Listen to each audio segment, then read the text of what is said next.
Welcome to another episode of Search News You Can Use with me, Dr. Marie Haynes.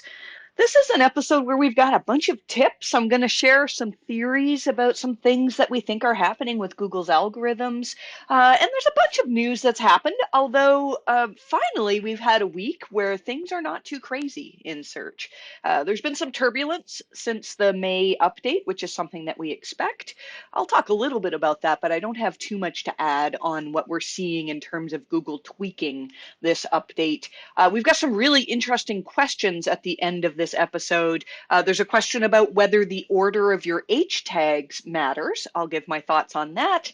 And a really good question on whether anybody has studied if it helps to get links to author pages. I don't have an exact answer for this, but I have a lot of thoughts on it. So hopefully I can give a good answer when we get to that point of podcast. I want to start off, though, by telling you how excited I am for next week's episode. If you've been listening to this podcast, you know that I don't generally have guests. Mostly this is just me rambling. I make a bunch of notes based on our newsletter and talk about the things that I think were really interesting in search this week. Well, next week we're going to have a guest. And if you could think, who is the person who I would be most excited to interview for Search News You Can Use? It's John Mueller. And yes, John Mueller is actually going to come and join us for next week's podcast. John actually reached out to us to do this, and we are so thrilled about this. My team and I have been working on getting some really good questions for John. We want to make it so that this is a great conversation that just really helps a lot of people. I don't want John to feel, I think sometimes when Google employees do interviews, people are like, wow, now finally I can kind of lash out at Google with all of my concerns. And I don't want that to be the focus of next week. Rather, we're coming up with some really good questions to ask him that really should just help people to improve the quality of their websites. We hope to ask some good questions about disavowing some things that have been a little bit confusing. Maybe we haven't received the best or the most clear advice from Google in regards to disavowing, so we want to ask them some questions about that as well. If you want to submit a question, if you're a premium member of our newsletter, there's a place where you can submit a question. We just wanted to limit it because there's no way we can ask everybody's question. Our free version of newsletter has, I think, almost 8,000 subscribers now, so it would take a long time to go through all of those questions if we opened it up to everybody. Anyhow, I'm very excited for that next week. I don't know if we're going to be actually covering much of the news from next week, but really do tune in. I think it's going to be such a fantastic episode. Well, let's talk here about the May core update. So it's been a while now. It was released on May 4th. We saw the biggest change to most websites started around May 5th, and it took about 2 weeks to roll out, as Danny Sullivan had told us. He did tweet at some point last week, I believe, that the update had fully rolled out. Barry Schwartz reported on Friday last week that there was some turbulence, or at least people in the communities, in forums, the help forums and Black Hat World, and even on his website in comments, were saying that something significant happened on Friday last week. We did notice a number of clients that saw a change. Most of them, the change was continuing in the same direction as what happened with May 4th. So a client of ours that saw improvements on May 4th seemed to see even more improvements on, I want to say it was Friday the 21st. The 21st was one of the days. Anyways, the thing was, there weren't enough of our clients. We didn't see enough evidence to say, oh, something dramatic changed on this day. So yes, we do think that Google, turned some dials, tweaked things a little bit on whatever they updated. I haven't done a full, thorough analysis, though, of what has changed. But we've been continuing to look into sites that are improving with this update, and also sites that have been hit. One of the things that seems to be appearing as a pattern, and I'm reluctant to say this with 100% certainty, but I think that this could be very significant, especially to people who have been doing what you would call white hat SEO. That's not really white hat. And what I mean by this is link building. We're seeing that a number of the sites that are suffering are sites that have been doing link building, but not overtly spammy link building. I'm not talking about sites that have, a million directory citations and, they've been doing comment spam and ugly links like that. I'm talking about sites that have been using tactics to build links that traditionally a lot of people would call them white hat, but when you really get down to it and look at it, they're not really recommendations for your website, for your brand, for your products, or for your content. Instead, they're self-made. And so what I mean by this is, agencies that we'll have relationships with publishers and say, look, we'll get some content for you and we'll write this article on, you have a financial blog, so we'll write this great article about how to choose the correct credit card, and then we'll just make one of the links in the article point to our client, and then we'll point, the rest of the links to other authoritative places on the web. This type of link building is really seen as commonplace, but when you think about it, is this really what Google wants to reward? I know the argument that always comes up is people say, well, whoever published this article made an editorial decision to publish it.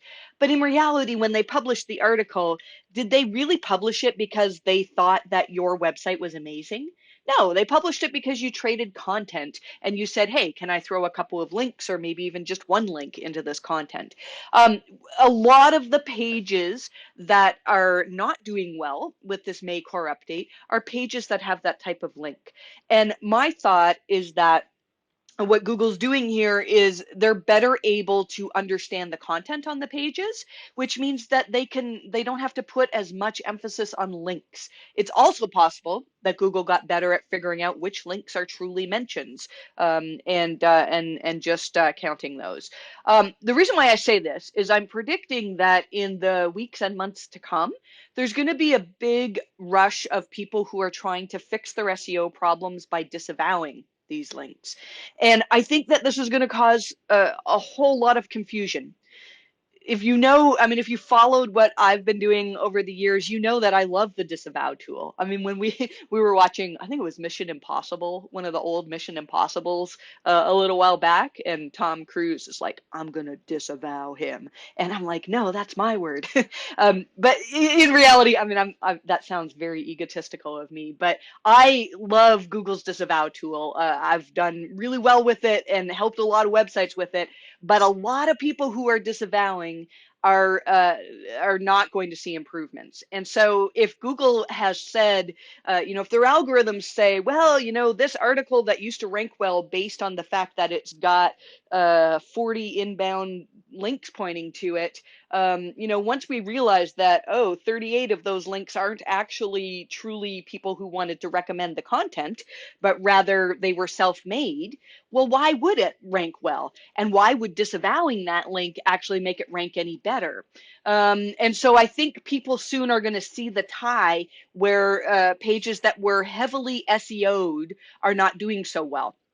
In the past, if we saw that, if we said, oh, look, this page has been over optimized, that was a term that really, really was used a lot after the Penguin algorithm came out. And people were saying, look, you've had an over optimization penalty, talking about we've built too many links with exact match anchor text and very spammy things that used to work really well to promote websites and make them rank better, stopped working so well in the time of Penguin.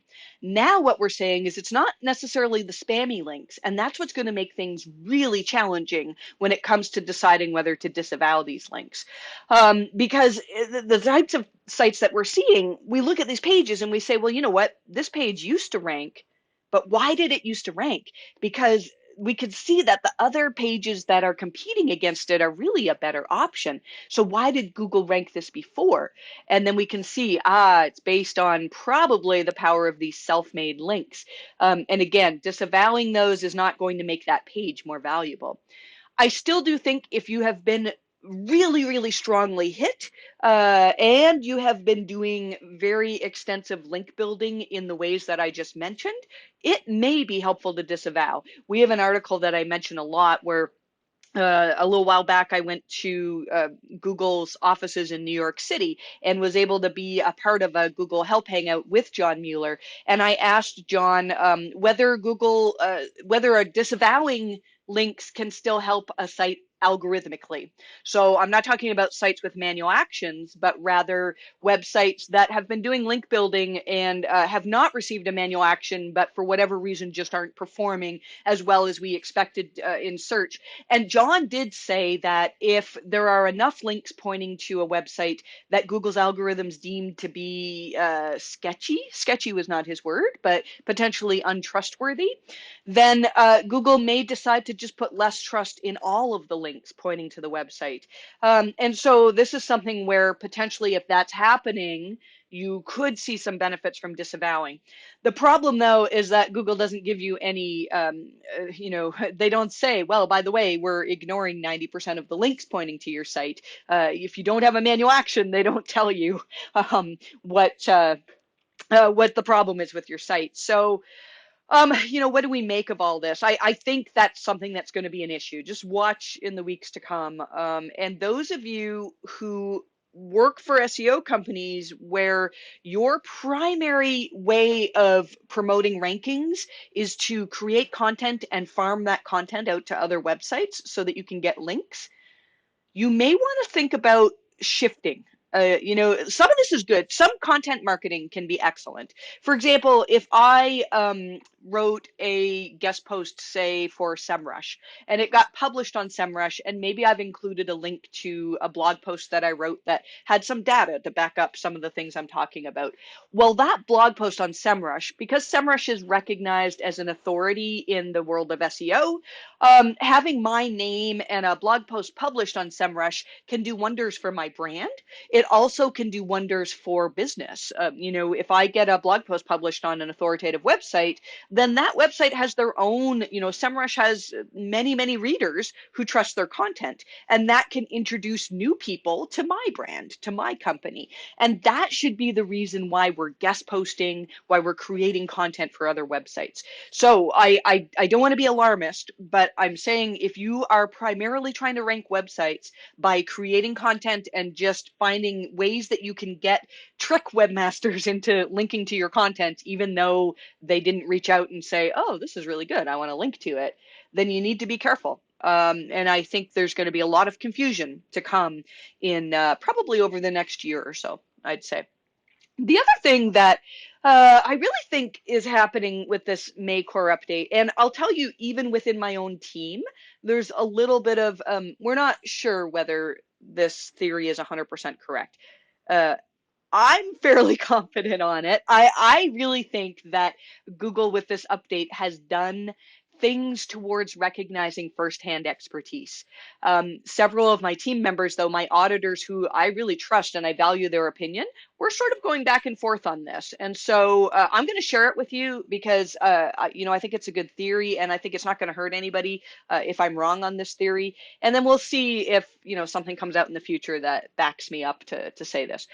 Um, I don't think that Google made it so that firsthand expertise is like insanely rewarded. But one of the things that we're seeing is that many of the posts that went from ranking page 2 to now ranking somewhere on page 1 for our clients, they have some sort of element of firsthand expertise.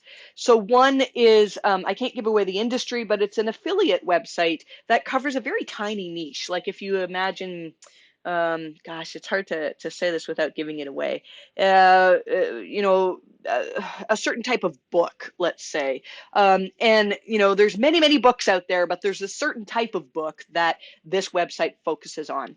And the thing is, they've used all of these books and their articles are talking about, look, here's what the web says, here's what the research says, here's the general pros and cons of these products. And when we used it, here's what we found. And those posts are doing really well.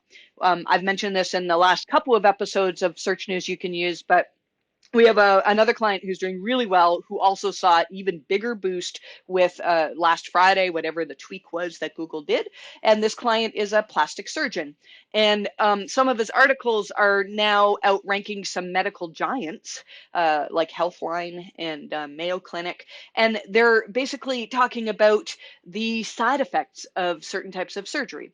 And he's talking about his personal experience that, look, when, I mean, if he does this many surgeries every single week, he's going to know what are the types of issues that people have. And I would much rather, if I was considering having that surgery, I would much rather read his experiences than read a content writer's, report on what they've researched across the web.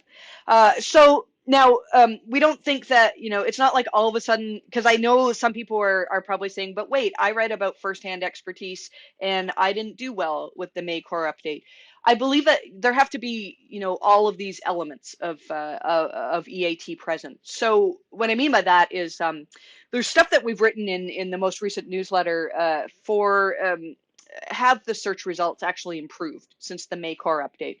There's a very, very interesting Reddit thread where there's over 38,000 comments of people saying how Google's search results are worse than they've ever been. And in a lot of situations, I think that's true. One of the things that I found very, very interesting was somebody had said that they wanted to do a search for whether they should buy a weighted blanket. So weighted as in very heavy. These blankets apparently can help people with anxiety issues, with autism. It's actually quite interesting because in dogs with anxiety for thunderstorms, one of the things that used to work quite well for a lot of dogs was this thing called a thunder shirt that it basically puts pressure all around the body of the dog, similar to how this weighted blanket would work. And somehow that is calming and can help with anxiety. Now, the person who was complaining in this Reddit thread said, look, when they were doing their research, all they saw was either ads. They didn't say affiliate sites, but they said websites that were just trying to sell me the products and definitely had like a financial incentive for their recommendations. And they ended up doing a site colon search to find what somebody on Reddit was saying. And I do that too. If I'm trying to make a decision on buying something, I know when I'm reading these affiliate posts that like, oh, this site just ranks because they've got good SEO. And maybe what I'm looking for is personal expertise or personal experience that, yeah, I used this product and it was horrible. Or I used this product and I really like this, but I didn't like this feature. And so, it sounds like I'm sort of talking myself into a corner here because if Google values firsthand expertise, why aren't posts from Reddit actually ranking really, really well for queries like, should I buy a weighted blanket? And the thing is, Reddit is lacking other elements of EAT. So if my theory's right and Google is actually preferring firsthand expertise, that's just one component. But if you think of a Reddit thread, there's just many random people saying, well, here's my experience, and they're giving their experience on a medical topic. If you're saying, look, this blanket really helped with my anxiety issues, that's personal experience, but it's coming from somebody who doesn't have medical expertise. So my point in saying all this, and again, this is so much theory, is that I really believe that if you can get all of these elements together, so if you already are recognized as some level of authority in your niche, and you have elements of trustworthiness. So, and we've talked about that so many times in the past. If you want to seek out, there's an article we have on the September, I think it was 2018 core update that talks about many different things that the quality raters guidelines lay out as a sign of trust. For example, is there easy to find contact information? Is it easy to find information on refunds if that's appropriate? Is it clear who's responsible for this content? Things like that. You need to have all those elements of trust. You need to have some level of authority, which is usually connected to other experts quoting you, links from authoritative places as well. And I'm predicting that if you can add on top of that an element of firsthand expertise, to say, look, we've actually done this. This is how we use the products. You know, we're going to be experimenting with this. We'll be recommending it to a bunch of our clients. Just saying, like, look, you guys actually use these products. Instead of writing about what everybody else on the web is saying about them, write your own experience alongside of those other things. So I gave an example in newsletter of an article that prior to the May core update was not ranking well for weighted blankets, or should I use a weighted blanket, something like that. And then after the core update, it was ranking number 7 on page 1. So it's not like Google said, oh, this is the best article ever, we want to rank it really well, but it did make great improvements after this core update. And what we noticed was that it had many elements of EAT. You know, it was written by somebody who had medical expertise, but they also quoted a doctor who treats people with these weighted blankets. And there were several quotes from this doctor, which in my opinion was talking about her firsthand expertise. It was extremely well referenced. They used citations, they referenced studies, and so all of those things together seemed to push it into the first page. Anyways, a lot of theory. Again, if you're a premium member of newsletter, I've written some tips on how I think you can incorporate this in your websites. And if you guys do, if any of you do start to make some changes on some of your posts to incorporate more firsthand expertise, and you actually see improvements with whatever the next core update is, I would absolutely love to hear from you. You can always reach out to me on Twitter at Marie_Haynes, and I'd love to see if you experiment with that. Hopefully, I'll have more to report on you on that front in the future at some point. Let's see here. I should mention as well, speaking of John Mueller coming on our podcast, Google Webmasters has their own new podcast. I heard the promo for it, and it was quite funny. So it's going to be John Mueller, Martin Splitt, and also Gary Ish, doing some recordings from home as they're working remotely, answering some of the questions on web search. So I'm really looking forward to that, and we'll be listening to every episode. And if they're really good and contain a lot of value, we'll be putting those in our newsletter as well. So if you don't have time to listen to all that, then you can take a look at it in newsletter, and I'll probably be summarizing them in this podcast as well. This is really cool. Barry Schwartz, as if he, didn't have enough on his plate to do already, came out with a new website, and I love it. It's called wasthereagoogleupdate.com. And if you go there, you can put in a date. So let's say you look and you're seeing like, oh, my traffic went down on this particular date. And then you can put it into this tool, and what it'll do is show you all of the Search Engine Roundtable posts around that date that talk about a potential update or not. And I believe that if there is no update and you put in a date where, Barry didn't write about an update, he includes the tweet from Danny Sullivan that says, well, we do updates all the time. So that's really interesting. Most of you probably know that we do also have a document that I've worked on since 2012, I believe, where every single Google update or potential Google update, we write it down. We talk about what we think it covered. You can get that at mariehaynes.com/algo, ALGO. We have a new website that's coming. Gosh, it feels like I've been saying this forever, but it's coming out soon. In the next month or two, hopefully, if we can get all the kinks ironed out. But on our new website, one of the things that I want to do is do even more to help you guys with this data that we have on what Google changed on what days. And so we have some plans in the works for making that more fun and usable for people as well. But for now, this wasthereagoogleupdate.com, I can see a lot of people using that and getting value from it. Let's see, what else can we include from newsletter here? Did you know that robots.txt directives are case sensitive? Most of you probably already knew that, but Glenn Gabe and Ethan Lazuk tweeted some examples of sites that are doing it wrong. So, for example, Glenn tweeted a site that used in their robots.txt file a line that said disallow/directory. And what that should do is tell search engine bots that you're not allowed to crawl that directory. The problem was that directory had a capital D on it, which is a completely different directory than directory with a small d. So if you are struggling with your robots.txt file not being honored by search engines, it could potentially be that you're using capitals where it should be just completely, it should be, well, I want to say it should be completely lowercase, but then we've seen websites where your URLs are not all lowercase. So it needs to be lining up exactly with what you've used in your URLs. This was interesting too. John Mueller was asked about whether unlinked brand citations can help define the trust of a website. His response was quite cryptic, but to be fair, that's a question that's hard to answer in a tweet. So what was asked was, do unlinked brand citations help in defining a trust of a website brand? And the answer from John is the short version is, quote, usually not, in my opinion, end quote.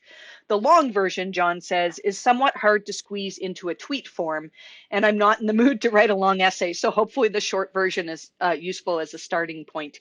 The reason why we wanted to bring this up is that Gary Ish has said, and this was in a Reddit thread a little while back, that Google can use mentions as for entity recognition.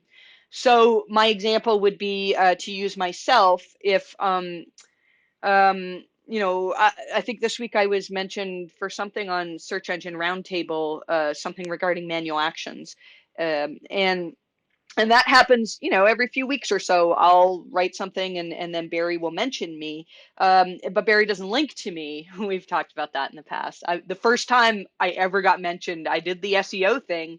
I reached out to Barry and said, oh, thanks for mentioning me. Can you also link to my article? And he didn't, but that's okay. We've talked about that. We're over it now. And I get it. How many times I think I've had at least 10 emails today alone for people asking me to link to their websites or publish their guest post or something like that. Anyways, me being mentioned in Search Engine Roundtable, I believe that helps Google to make the connection that I'm an expert in the field of SEO, or that some people recognize me as an expert. And so those can be helpful, but I don't think it's like, ooh, I had 40 mentions and so had 30 mentions, so I must be better. Like, I don't think Google's algorithms work that way, but I still think that if you have unlinked brand mentions in authoritative places, that those can do something to help Google to establish that, oh yeah, when you write on your topic, other people recognize you as knowing that topic, and so that's a good thing. In newsletter, we talk about a few ways to potentially turn unlinked brand mentions into linked brand mentions, which are even better because links will pass PageRank. And we know that if we can get links from authoritative places, that PageRank can really help to improve our rankings. SEMRush had a very interesting article on factors that trigger a manual action. I always read stuff like this because there's a lot of theory out there. How do I put this? SEMrush I love immensely, and I've told them this many times. I'm not a huge fan of the toxic links that they send out. That sounds bad. They're not actually linking out, but they'll send reports saying your risk of penalty is increasing because they've detected that you have more spammy links pointing to your site. Now, maybe many years ago, having a burst of spam could potentially get you a manual action, but even in all the years I've been doing this, which my first manual action I removed, I think it was 2013. I can't think of a case where I was like, oh yeah, this was just all spam. When Google gives a manual action, it's generally for, it's almost always because you've been making links that contravene their guidelines, and those links are actually working to improve your rankings. And their algorithms aren't doing a good enough job at catching those links as being made by you.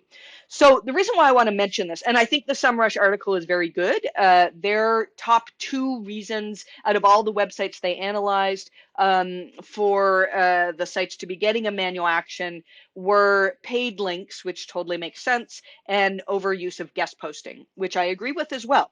The reason why I wanted to mention this is that don't get caught up on, oh, it's not a paid link, it's not a guest post, so it must be okay. And I've already talked about this a lot, even in just this episode. But if you are doing content marketing for the sake of link building, you're on risky ground. And so we've done a lot of manual actions. Like I should add them up. I mean, we've probably removed hundreds, if not more. Like we've removed a lot of manual actions over the last year or so, or the last few years. The number of manual actions that Google's giving out seems to be much less. I think that their algorithms are getting better at saying, oh yeah, these are just spammy comment links. Why would we count those towards rankings? So in that case, they wouldn't have to give a manual action because the site's already not doing well. But what we're seeing is that in almost every situation now, when a site gets a manual action, the links that are targeted by Google, and we know this because they give us examples, generally after your first failed request, they'll give you an example. The links that are targeted by Google tend to be self-made links and articles. Some of them are guest posts. Some of them are overtly paid. We'll have some that say, oh, this is an advertorial, and, it's a keyword anchored link pointing to our client. Those are really obvious. But let me walk you through like one of the most recent. We actually just got, and those of you who are waiting for responses to reconsideration requests, we had a whole bunch come in this week. So that's good. Some of them we've been waiting for months to hear back from Google. I'm suspecting that the pandemic stuff and working from home has impacted Google's priorities, and probably going through reconsideration requests was not high on their list. But we are getting some positive responses now, and we actually had several manual actions lifted this week, which is always a great thing to have. But I want to talk about one of the most recent cases that we finally got lifted this week, after they've been working on the penalty for a year. And I think they came to us about 6 months ago, and we've done a few requests for them. They did have some paid links, but the vast majority of their links were from extensive content marketing. And they would be articles that were actually read by people, on websites that you would read. You would recognize these websites. And as we went through the list, and we'd say, look, like, guys, this is a piece of content that you submitted to this website, and they published it and they linked back to you, but it's not an editorial mention. And at first, I believe what we did for our first round was we just went with the overtly paid links. And then Google came back and gave us examples. And some of these examples were on sites that were like really authoritative. They weren't even necessarily keyword anchored, but they were self-made. And so what this company ended up doing was a very drastic look at links that came from SEO. Even if they weren't paid, and even if they weren't directly guest posts, we ended up disavowing a lot of them. Now, I haven't looked to see, I mean, the manual action was just removed a couple of days ago, and it can usually take like a week or two to start seeing if you're going to see some traffic improvements after it's been lifted. So I'll hopefully report back and see what happens now that like we disavowed. This might be the first time that I've actually run into the limit for the disavow file. It has a 2 megabyte limit, and it's very hard to reach that limit. And so this was a site that had a lot of unnatural links. Anyways, my point in saying this is that I think there's going to be a lot more discussion in the future about what we're doing in terms of link building. Our goal should always be to attract links, but it's way harder to do that than to actually build them yourselves. And so it's going to be interesting times in SEO over the next couple of years as the industry sort of figures this out. Let's see what else we can talk about here. There was a neat tip in newsletter, again from Glenn Gabe, about using an asterisk in your when you're doing searches to get keyword research. And the example that he gave was if you did a search for project manager interview questions and you put an asterisk in between manager and interview, all of a sudden Google Suggest shows me project manager behavioral interview questions, job interview questions, technical interview questions, construction interview questions. And so you can often get more keywords that people are potentially searching for by using an asterisk, which I thought was quite interesting. There has been a lot of talk this week about a new Lighthouse metrics for page speed. In all honesty, I have not spent a lot of time looking at that. So but this is something that we need to pay attention to. There's the new Core Web Vitals, which is a part now of Search Console. I'm going to look more into that and have some more information for you in a future episode, most likely on that subject. We've been talking about this for weeks on end as well, but lots of people are still complaining that their pages are dropping out of the index. And in some cases, when I look at these pages, they're still, you can see them on like a site colon search, or if you search for words directly from the post and search for them in quotes, Google will return it, but they're not ranking for anything at all. In other cases, some of these people complaining the pages are completely out of the index. You can't even see them on a site colon search. And I keep referring back to this tweet from Gary Ish that seemed a little bit cryptic and sarcastic that says, here's people's reaction when spammy content is no longer getting indexed, and somebody's looking shocked. We really think that Google is doing more to assess the quality of your content even before it hits the index. And in some cases, it's doing it now. Like if it's already in the index, taking it out. And what a lot of people have said to me is, well, I don't understand why this was removed because it ranked really well for like 2 years. And I've looked at, I want to say like 10 to 15 examples that people sent me.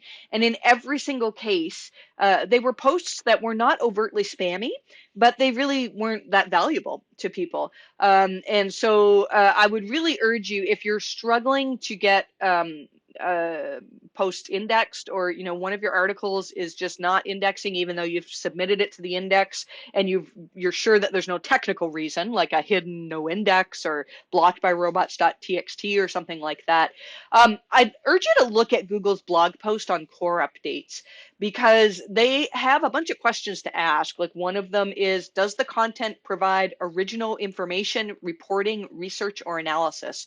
And a lot of the time what is happening is, people are just writing the same thing that already exists. And so, Google has to draw the line somewhere. Otherwise, their index is going to just continue to grow to massive amounts. And so if you're struggling to get and keep certain pages in the index, I'd really look at the quality and change your ideas on what makes something high quality. Because I see people say, well, I've got 5,000 words.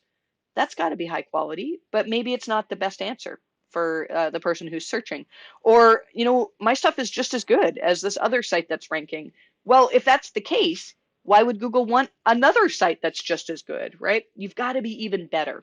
And so that's challenging. That's something that's one of our focuses for this next year, is to just find more ways to write content that Google will reward, and not to trick Google or try to convince them of something that's not true, but like, what is it that Google actually wants to reward?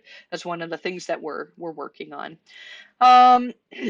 Somebody was asking in a help hangout how long Google will allow small technical errors. The example was, if let's say your site returned a 500 error, which is basically saying that the site is down.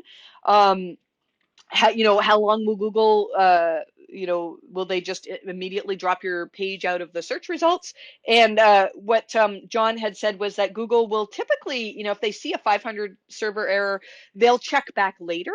And then if the problem is there for, and he didn't say exactly how long, but it could be hours, it could be days, then Google will eventually drop the page. So if you've dropped the ball and, accidentally no index something or done something wrong where you've removed something from Google search, it usually won't hurt unless it's there for a significant amount of time. All right, so let's move on to some local news. There really hasn't been a whole lot of fluctuation in the local search results over the last week or so, beyond the normal fluctuation. It was a really great article by Sterling Sky. Joy Hawkins was looking at whether you can improve your rankings by linking to your Google My Business profile. So this is something that I remember reading this many years ago, as soon as GMB profiles came out, and I don't think they were called that, but as soon as these local profiles, the maps listings is what we were talking about, came out, a lot of people would say, look, just build links to your GMB profile, and then it'll rank better. So Joy actually looked at 3 different situations where they built links. I can't recall what types of links were built there, but their results, their conclusions were that the links didn't help at all in rankings. Now, I think it's possible that certain types of links could help. Like, for example, if there was a New York Times article about how amazing your business was and it linked to your Google My Business profile instead of your website, I think that could possibly help. I think Google can determine authority in that way, but I wouldn't recommend going out and trying to build links to your GMB profile. I think Joy did a good job there in explaining that it's probably not going to help you to rank better. Um, Jason Brown noted that some Google My Business profiles are now allowing users to suggest an edit to mark a business as temporarily closed. That's a little bit scary to me because you could just go in and mark all your competitors as temporarily closed. I'm not sure what kind of, what Google's doing around that, but it might be a good idea to just keep an eye on your own Google My Business profile from time to time to make sure that somebody hasn't marked you as closed. I would anticipate Google would send an email when that happens, but still, that's something to keep an eye on. We've also got some interesting stuff in newsletter about how to determine if your keywords have switched to local intent. And this is really interesting. It was Andy Simpson, I believe, did a presentation on this, and he's saying, for some keywords, it might be that you previously had organic searches for this, and now Google's displaying a map. And it may be that Google figured out that when people search for this term, they're actually looking more for local businesses than for your website information as well. I think this can go in reverse as well.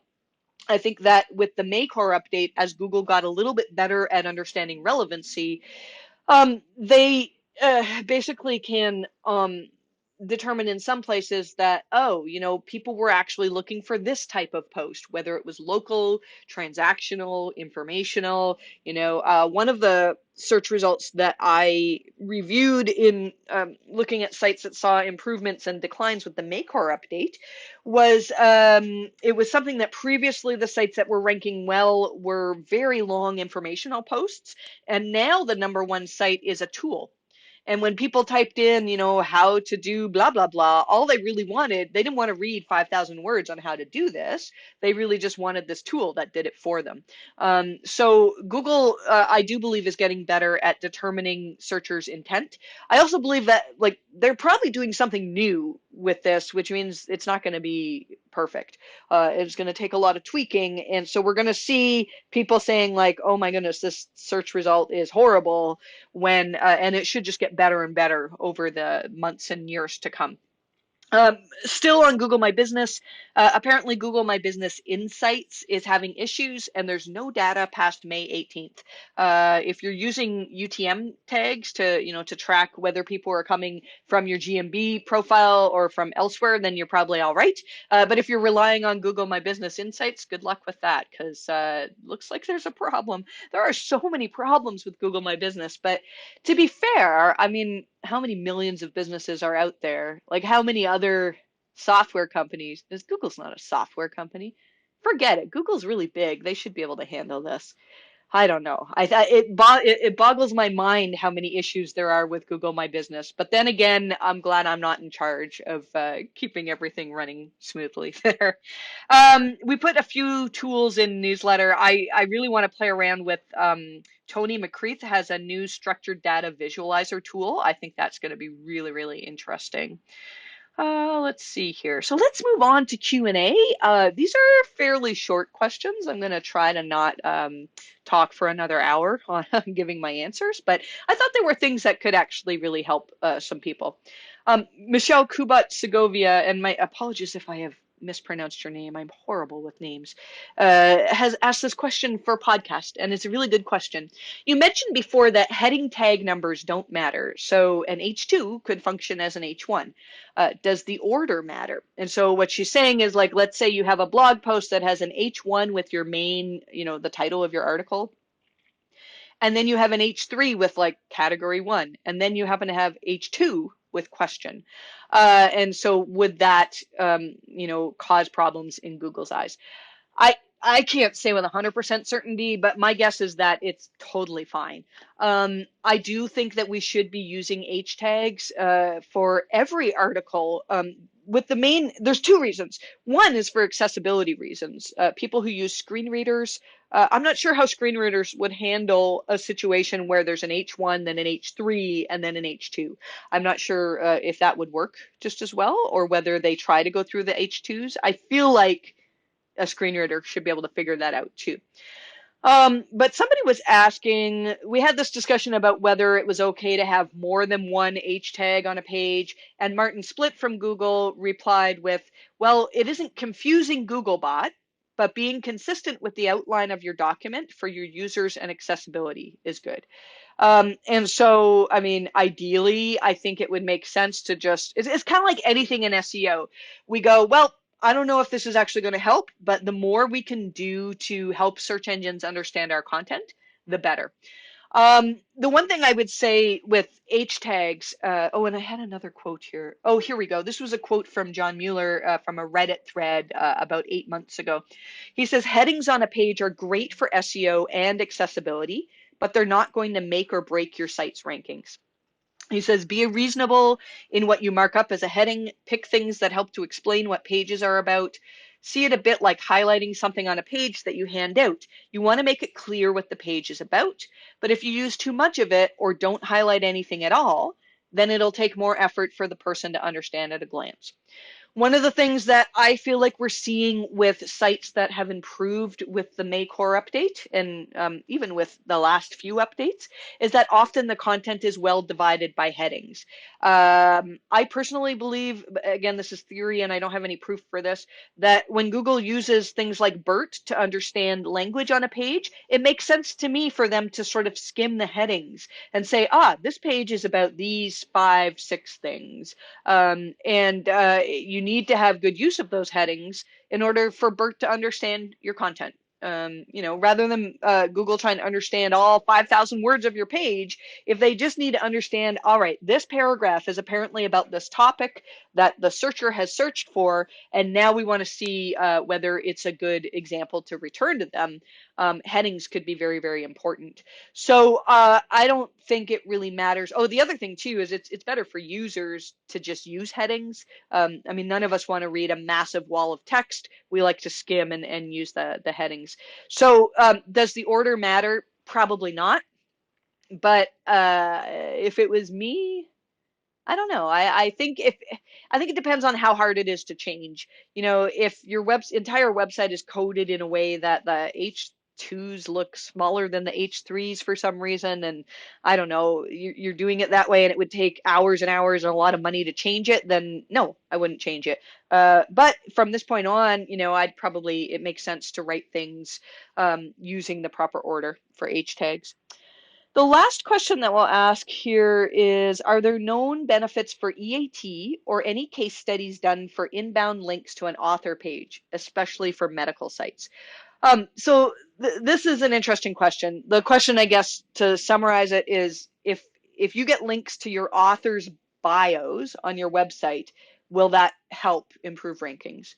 I don't think anybody has studied that, and I actually don't think that it would make a difference.